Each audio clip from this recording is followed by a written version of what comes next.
Papež Frančišek se je 14. junija med homilijo v kapeli Doma Svete Marte v Vatikanu naslonil na evangeljski odlomek, v katerem Jezus učence spodbuja, da bi težili k popolnosti Boga, ki daje soncu do vzhaja nad hudobnimi in dobrimi. Papež se je vprašal, katera je največja zapoved: ljubiti Boga z vsem srcem, z vsemi svojimi močmi, z vso dušo in bližnjega kakor samega sebe. V razlagi pismoukov to ni bilo več v središču. V središču so bili primeri, se to lahko stori, do katere točke se to lahko dela in če se ne sme.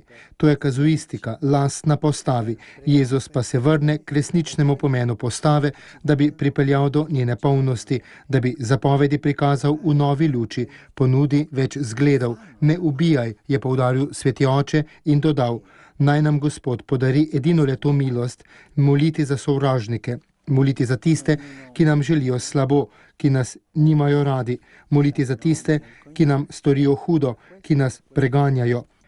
Vsakdo med nami pozna ime in priimek osebe, za katero bo molil.